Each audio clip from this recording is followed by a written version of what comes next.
Hi everyone, it's Cal. I hope you're doing well. Today I want to talk about getting what you want and feeling immobile to do so. Because I think all of us have suffered from this at certain periods in our life. And this week I had 4 people talking about having this issue. And all of them had a goal, and all of them felt immobile towards that goal. And initially, I thought, okay, well, here's the roadmap, go get your goal. But after sitting with it for a while and remembering a situation that happened to me, we have to, let me explain it this way. We're made of 2 forces, male and female, yang and yin.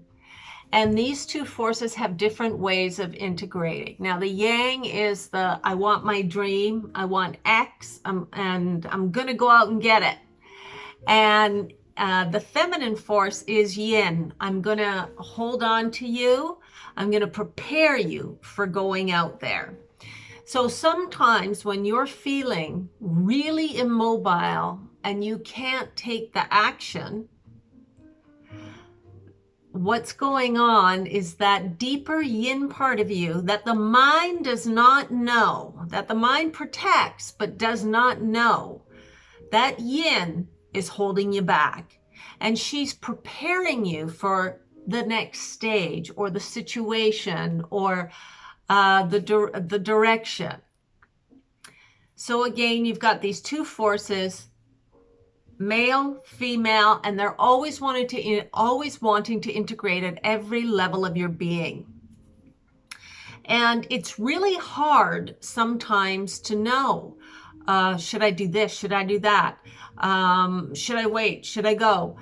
And we all suffer from this, of course. And resistance, it's the resistance from the mind to hold back that can cause pain in the body. Just remember, if you're experiencing pain in your body, it's from the mind. It is not from the feminine force. It is not from the yin. When you're in yin, everything is flowing. Space is yin. Your body is full of yin. And the yin actually resides in the core of your being. And the masculine, the yang, circles around the peripheral. So the yang is always going, what should I do? Should I go here? Should I do this? Should I take action here? Should I do that? And when there is a feeling of immobility, and you're going, well, should I stay or should I go? That should I stay or should I go? That resistance towards just staying because you don't want to, the mind doesn't want to stay. It wants activity. It wants to get what it wants. And when you dummy down the mind or you try to pull back, it fights against you. Remember, mind is what's causing the illness in the body all the time. Now, yin has its problems too, but I'm not going to get into this on this video. So the yin part of your being wants to prepare you. Yes, it wants to adjust you. It wants to culminate the end of one thing in the beginning of another, or it wants to culminate the knowing to sort of embody the thing without knowing before you step out to do the next thing. Now, these 2 forces, male, female, are alive at every level of your body. They are everywhere. The closing of the eye is yin. The opening of it is yang.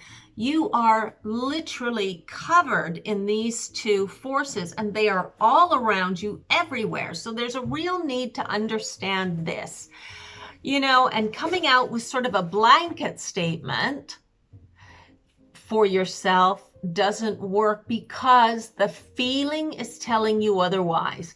The feeling is the yin. The action is the yang. The confusion, the aggression, the force that wants to go out there, yang, yang, okay?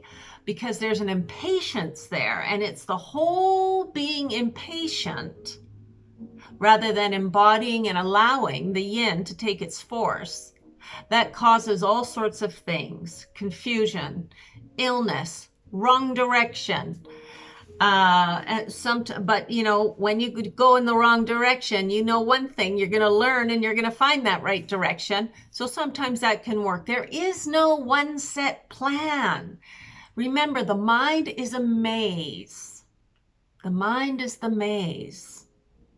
And not just in meditation do we have the Maya. We have it all around us. And so we're always trying to get through this veil to uncover that which that deep center inside of us wants and knows it wants and resonates with. And then we have all this yang around us that's going, well, we can have anything. Let's have this, or let's have that, or let's have this. But remember, this is the whole trick about knowing thyself.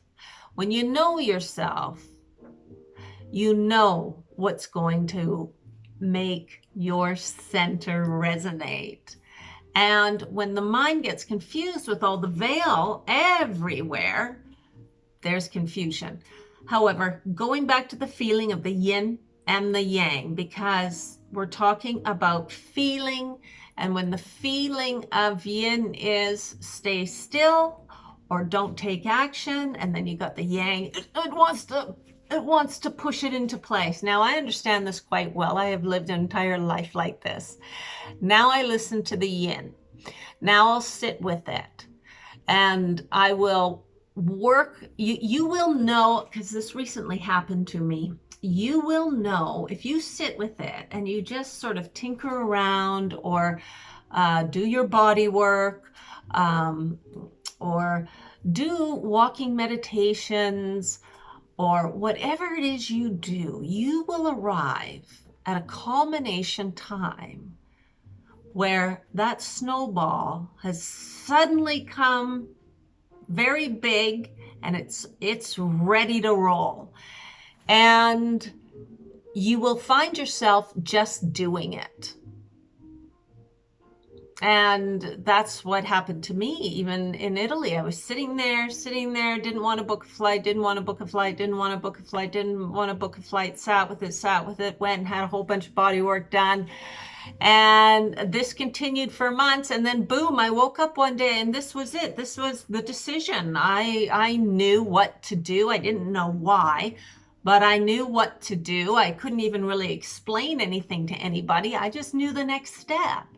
And so that's that, getting into that process of just doing the next step and not trying to think it all through down the line, just waiting for the motion, waiting for the feeling where now's the time. And you know that feeling.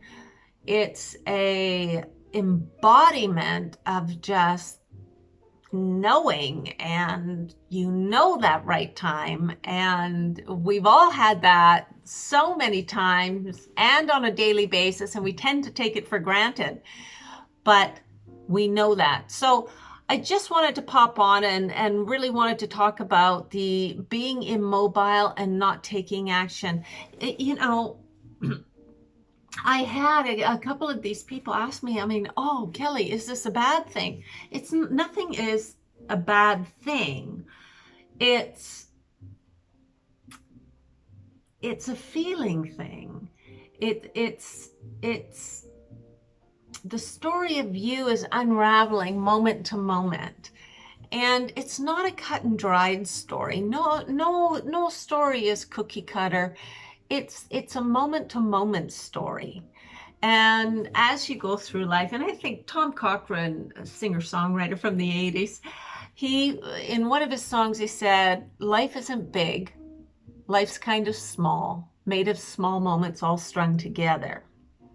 And if you don't look out, you might miss them all. Life will just pass you on by like the weather. And that's kind of what this is. It's listening to yourself so that you go to the next, and then you go to the next, and then you go to the next. There's no grand get there and you've arrived. It's a journey, right? It's a journey.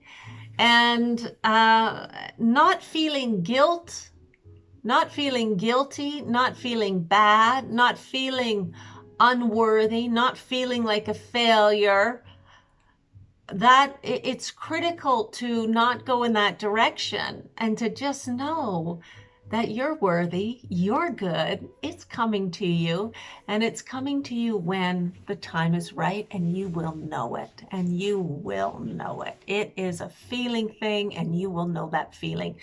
So I just wanted to jump on and talk about the gold of embodying the feeling, the gold of allowing the body to prepare you, to prepare the world, to prepare the next step, the next stage, the next moment for you, and to just relax about life a bit. Just relax about life a bit. We're not getting there tomorrow. We're unfolding the beauty of the human, and we're all of us are getting to know ourselves on a deeper level. And this is the journey, the unveiling of the self. So enjoy it. Enjoy all its agony and all its glory, because both serve. I have to say that pain has really been such a great teacher to me. It serves in so many ways because your mind does a 180. I know I've talked about this before, but you know, when you're bumping up against that wall and then you finally go, wow, there's a wall there. Oh, this isn't a wall. Oh, it's a door. And oh, there's a handle on this door. And oh, it leads somewhere else. Oh, this is really cool. I mean, that's kind of my experience of pain. So instead of reeling in the of it all, just kind of taking it with a grain of salt, getting to know this whole concept of male, female, and how the energies register can help you understand, can help all of us understand the whole tiptoeing of subtle emotion. Because the mind, the active, is very obvious and a display, or else it's inside and very active and very visual. But the subtle force, the yin force, is very, very that set back, very subtle and sort of gentle. It's like waves rolling on a lake, rather than, you know, big ocean waves crashing down. It's like the gentle waves rolling on the lake, rippling on the lake in the wind. It's so gentle. Yeah, but so I just wanted to pop on and talk about these two forces. I hope you got something from this video, and I hope it can help you a little bit more when it comes to feeling immobile, and not to beat yourself up, and to just really wait for it. And that's it. That's all I have to say. And I hope you have a great day wherever you are. Take care, everyone. Bye.